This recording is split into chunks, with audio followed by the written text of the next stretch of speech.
നമസ്കാരം. ആലപ്പി അഷ്റഫ് കണ്ടതും കേട്ടതും എന്ന എൻ്റെ ചാനലിലേക്ക് ഏവർക്കും സ്വാഗതം. കാലത്തിനപ്പുറത്ത് നമ്മളെല്ലാം വെറും കഥകൾ മാത്രമാണ്. മരണം കൊണ്ടുപോകാത്തതായി ഭൂമിയിൽ ഒന്നേയുള്ളൂ. അത് മറ്റൊരാളുടെ മനസ്സിൽ നമ്മൾ പതിപ്പിച്ച സ്നേഹവും ഓർമ്മകളുമാണ്. മലയാളികൾക്ക് ചിരിയും നൊമ്പരങ്ങളും കഥാപാത്രങ്ങളിലൂടെ സമ്മാനിച്ച ബഹദൂർ ക എന്ന അതുല്യ നടന്റെ ജീവിത ചക്രങ്ങളിലൂടെ നമുക്കൊന്ന് സഞ്ചരിക്കാം.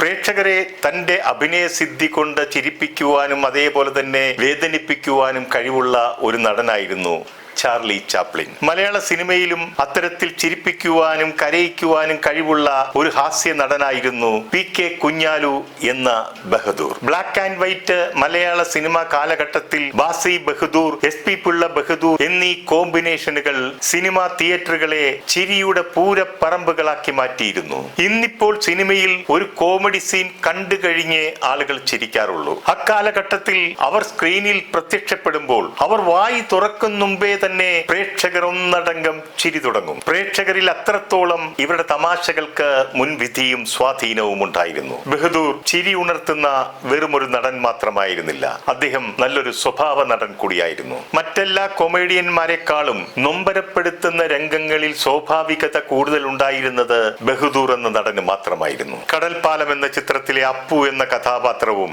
അനുഭവങ്ങൾ പാളിച്ചകൾ എന്ന ചിത്രത്തിലെ ഹംസയും കുടിയനും നല്ലവനുമായ വാഴ്വേമായം എന്ന സിനിമയിലെ ഭർത്താവും പഴയകാല തലമുറക്കാർക്ക് മറക്കാൻ പറ്റാത്ത കഥാപാത്രങ്ങളാണ്. ഇന്നത്തെ തലമുറക്കാർക്ക് അദ്ദേഹത്തിന്റെ അഭിനയ മികവിനെ കുറിച്ച് കൂടുതൽ അറിയണമെങ്കിൽ അദ്ദേഹം അവസാനമായി അഭിനയിച്ച ജോക്കർ എന്ന ചിത്രം ഒന്ന് കണ്ടാൽ മാത്രം മതി. റോയൽ സർക്കസിലെ പട്ടിണിയും ദാരിദ്ര്യവും കൈമുതലായുള്ള കോമാളി അബൂക്ക എന്ന കഥാപാത്രം. ഏറെക്കാലം സർക്കസ് കൂടാരത്തിൽ ജീവിച്ചിട്ടും ഏറെയൊന്നും നേടാനാകാതെ ജീവിതത്തിന്റെ സായാഹ്നത്തിൽ കഴിയുന്ന അബൂക്ക. ആ കഥാപാത്രം ബഹദൂർ കയുടെ ജീവിതത്തിന്റെ ആത്മാംശം കലർന്ന ഒരു കഥാപാത്രം കൂടിയായിരുന്നു. കാരണം കുടുംബത്തിനും സുഹൃത്തുക്കൾക്കും വേണ്ടി അറിഞ്ഞും അറിയാതെയും ജീവിതത്തിൽ ഒരുപാട് സർക്കസ് കളിച്ച വ്യക്തിയായിരുന്നു അദ്ദേഹം. പിതാവ് മരിക്കുമ്പോൾ കുറേയേറെ സാമ്പത്തിക ബാധ്യതയും കല്യാണപ്രായമായ 3 സഹോദരിമാരെയും ഏൽപ്പിച്ചിട്ടാണ് പോയത്. പിതാവ് ഏൽപ്പിച്ചിട്ട് പോയ കടമകൾ ഒന്നൊഴിയാതെ അദ്ദേഹം കൃത്യമായി നിർവഹിച്ചു. കുടുംബത്തിന്റെ എല്ലാ ബാധ്യതകളും തീർത്ത് തന്റെ സഹോദരിമാരുടെ വിവാഹമെല്ലാം പ്രൗഢഗംഭീരമായി നടത്തി. കൂടാതെ ബന്ധുക്കളെയും സുഹൃത്തുക്കളെയും ഒക്കെ കൈയയഞ്ഞ് സഹായിക്കുകയും ചെയ്തു. സിനിമാ മേഖലയിലുള്ള സഹപ്രവർത്തകർ ആരെങ്കിലും വന്ന് സഹായം ചോദിച്ചാൽ അവരെയും സഹായിക്കുന്ന സ്വഭാവക്കാരനായിരുന്നു. സംവിധായകൻ കമലിനെ ആദ്യകാലത്ത് സഹായിച്ചിട്ടുള്ളത് ബഹദൂർ കയായിരുന്നു. കമൽ ബഹദൂർ കയുടെ ഒരകന്ന ബന്ധുവും കമലിന്റെ ഭാര്യ അദ്ദേഹത്തിന്റെ അടുത്ത ബന്ധുവുമായിരുന്നു. സംവിധായകൻ സുന്ദർദാസ് ബഹദൂർ കയുടെ മദ്രാസിലെ വീട്ടിൽ നിന്നായിരുന്നു പഠനം നടത്തിയിരുന്നത്. കമൽ പറയുന്നു,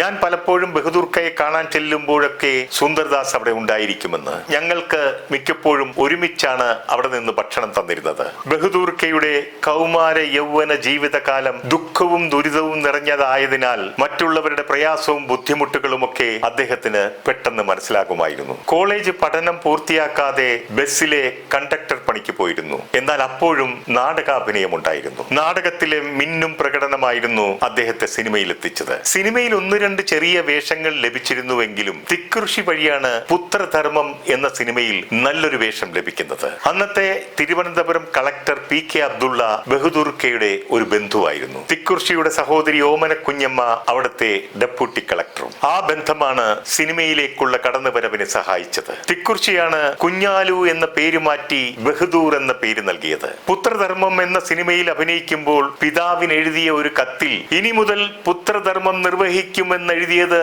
വായിച്ച് പിതാവിന്റെ കണ്ണ് നിറഞ്ഞത് സഹോദരിമാർ ഇന്നും ഓർക്കുന്ന കാര്യമാണ്. എന്നാൽ ഈ സിനിമകളൊന്നും കാര്യമായി വിജയിച്ചില്ല. പാടാത്ത പൈങ്കിളി എന്ന ചിത്രത്തിലെ ചക്കരവക്കൻ എന്ന കഥാപാത്രം കേറിക്കൊളുത്തി അതോടെ ബഹദൂർ ക തിരക്കുള്ള നടനായി മാറി. പിന്നീട് അങ്ങോട്ട് ബഹദൂർ കയ്ക്ക് തിരിഞ്ഞു നോക്കേണ്ടി വന്നിട്ടേയില്ല. അതുവരെ മലയാള സിനിമ കണ്ട ഹാസ്യത്തിൽ മദ്രാസിൽ നിന്നൊക്കെ വ്യത്യസ്തമായി നർമ്മത്തിന് പുതിയൊരു മാനം നൽകിയ നടനെന്ന് നിരൂപകർ അദ്ദേഹത്തെ വാഴ്ത്തി. പൂത്താലി എന്ന ഉദയ ചിത്രം കാണാൻ ബഹദൂർ കെയുടെ ഉമ്മയും സഹോദരിമാരും തിയേറ്ററിൽ പോയിരുന്നു. ബഹദൂർ കെയെ എതിരാളികൾ തല്ലി ചമ്മന്തിയാക്കുന്ന രംഗം വന്നപ്പോൾ അദ്ദേഹത്തെ ജീവന് തുല്യം സ്നേഹിച്ച മാതാവ് ഉറക്കെ നിലവിളിച്ച് കരയുകയും ബോധരഹിതയായി തിയേറ്ററിനുള്ളിൽ വീണ സംഭവവും അദ്ദേഹത്തിന്റെ സഹോദരി ആരിഫ മുഹമ്മദ് മൂപ്പൻ ഇന്നും ഓർക്കുന്ന കാര്യമാണ്. ബഹദൂർ കെയെ ഞാൻ അടുത്ത് പരിചയപ്പെടുന്നത് ഒരു സംഭവ കഥയുടെ പശ്ചാത്തലത്തിലാണ്. ഞാൻ ഡബ്ബിങ്ങുമായി മദ്രാസിൽ കഴിയുന്ന കാലം. മദ്രാസിൽ പെട്ടെന്ന് ഒരു നിർമ്മാതാവ് പ്രത്യക്ഷപ്പെടുന്നു. ബോംബെയിലെ ഒരു ബിസിനസ്മാൻ, പേര് ഹുസൈൻ. ബഹദൂർ കയെ അദ്ദേഹം സമീപിച്ച് ഒരു സിനിമ നിർമ്മിക്കാനുള്ള ആഗ്രഹം അറിയിക്കുന്നു. അദ്ദേഹം ബഹദൂർ കയുടെ വീടിനടുത്തുള്ള നുങ്കമ്പക്കത്തെ രാജ് ഹോട്ടലിൽ മുറിയെടുത്ത് താമസമാക്കി. ഞാൻ താമസിക്കുന്ന ആർകെ ലോഡ്ജിന്റെ തൊട്ടടുത്താണ് ഈ ഹോട്ടൽ. എന്നെ PK എബ്രഹാം മാസ്റ്ററാണ് ഹുസൈനെ പരിചയപ്പെടുത്തി തന്നത്.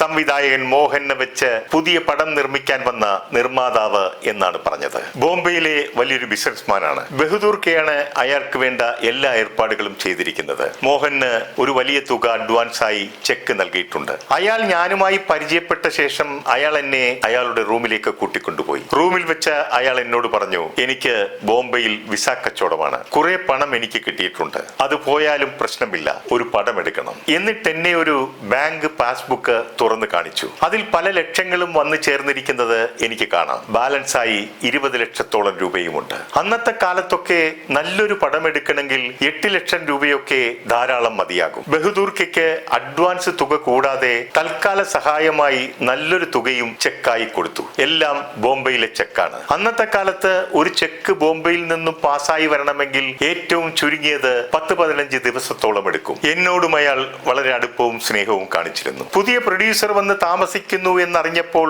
അദ്ദേഹത്തെ കണ്ട അവസരങ്ങൾ ചോദിക്കാൻ ആൾക്കാരുടെ തിരക്കായി. കണ്ടാൽ ആഠ്യത്വം തോന്നിക്കുന്ന വെൽ ഡ്രസ്ഡ് കൂളിംഗ് ഗ്ലാസ് ധരിച്ച ഒരു സുമുഖനായ ചെറുപ്പക്കാരൻ, ആരെയും ആകർഷിക്കുന്ന സംസാര രീതിയും. ബഹദൂർ ക തന്റെ കാറും ഡ്രൈവറും ഫുൾ ടാങ്ക് പെട്രോളും അടിച്ച് അയാൾക്ക് വിട്ടുകൊടുത്തിരുന്നു. ഡ്രൈവറും കാറും അയാൾക്ക് വേണ്ടി ഹോട്ടലിന്റെ മുന്നിൽ കാത്തുകിടക്കുന്നു. ബഹദൂർ കെയുടെ വീട്ടിൽ നിന്നും 3 നേരം അടിപൊളി ഭക്ഷണങ്ങൾ, മട്ടനും കോഴിയും ബിരിയാണിയും ഒക്കെ. സംവിധായകൻ മോഹന്റെ പ്രൊഡ്യൂസറാണെന്ന് അറിഞ്ഞതിന് ശേഷം പല നടിമാരും അദ്ദേഹത്തെ വീട്ടിലേക്ക് ക്ഷണിച്ചു. ഇയാൾ വൈകുന്നേരങ്ങളിൽ ചില നടിമാരുടെ വീടുകളിലെത്തും. അവരുമായി നല്ല സൗഹൃദം പങ്കിടും. അവർക്ക് അവസരം കൊടുക്കാമെന്ന് പറഞ്ഞ് വലിയ തുകകൾ ചെക്കായി നൽകുകയും ചെയ്യും. അയാൾക്ക് വേണ്ടി നടിമാർ പരസ്പരം മത്സരത്തിലായി. അങ്ങനെ അവരൊക്കെയായി അടിച്ച് പൊളിച്ച് ഏതാനും ദിവസങ്ങൾ കഴിഞ്ഞു. ഒരിക്കൽ പെട്ടെന്ന് അയാൾ ആർകെ ലോഡ്ജിൽ എന്നെ കാണാൻ വന്നു. എനിക്കൊരു 1000 രൂപ തരൂ, ബാങ്ക് തുറക്കുമ്പോൾ ഞാൻ എടുത്തു തരാം, അർജന്റ് ആണെന്ന് പറഞ്ഞു. അപ്പോൾ ഞാൻ ചെലവിന് കരുതിയിരുന്ന എന്റെ കയ്യിലുണ്ടായിരുന്ന 500 രൂപ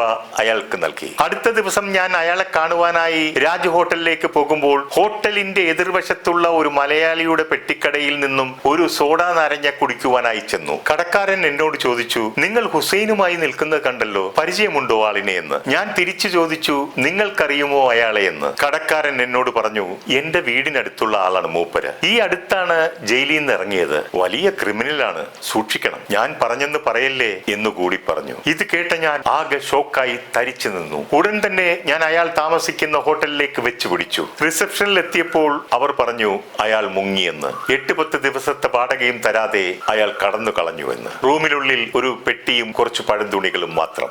ആകെ സാമ്പത്തികമായി തകർന്നിരുന്ന ബഹദൂർ കെക്കും ആ വിവരമറിഞ്ഞപ്പോൾ ഒരു ഷോക്കായിരുന്നു. എന്നെ ബഹദൂർ ക വിളിച്ചു പറഞ്ഞു, അവന് പടച്ചവൻ കൊടുത്തോളുമെന്ന്. അഭിനയത്തിന് വേണ്ടി ആത്മസമർപ്പണം നടത്തുമ്പോഴും ബഹദൂർ ക മറ്റു പല ബിസിനസ്സുകളിലും ഏർപ്പെട്ടിരുന്നു. സ്വന്തമായി ഒരു നാടക കമ്പനി, സ്വന്തമായി ഒരു നിർമ്മാണ കമ്പനി, വിതരണ കമ്പനി, വല്ലാത്ത പഹയൻ ഉൾപ്പെടെ നിരവധി നാടകങ്ങളുള്ള നാടക കമ്പനി, ഭരതന്റെ ആരവം, ബക്കറിന്റെ മാൻപേട മുതലായ ചിത്രങ്ങൾ നിർമ്മിച്ച സിനിമാ കമ്പനി, നീതി, സിന്ദൂരച്ചെപ്പ് തുടങ്ങിയ ചിത്രങ്ങൾ വിതരണം ചെയ്ത ഇതിഹാസ് പിക്ചേഴ്സ് എന്ന വിതരണ കമ്പനി. കമ്പനികൾ പലതുണ്ടാക്കിയെങ്കിലും എല്ലാ കമ്പനികളും അവസാനം നഷ്ടത്തിൽ തകർന്നടിഞ്ഞു. അങ്ങനെ ഇരിക്കുമ്പോഴാണ് അദ്ദേഹത്തിന്റെ മനസ്സിൽ പുതിയൊരാശയം ഉരുത്തിരിയുന്നത്. കേരളത്തിൽ ഒരു ഫിലിം പ്രോസസിംഗ് യൂണിറ്റ് തുടങ്ങിയാൽ പോയതെല്ലാം തിരിച്ചു പിടിക്കാമെന്ന ആത്മവിശ്വാസം ഉടലെടുക്കുന്നത്. 1978 തിരുവനന്തപുരത്തുള്ള നേമത്ത് അതിനുവേണ്ടിയുള്ള സ്ഥലവും വിലപിടിപ്പുള്ള മിഷനറികളും വാങ്ങി. KFCയിൽ നിന്നും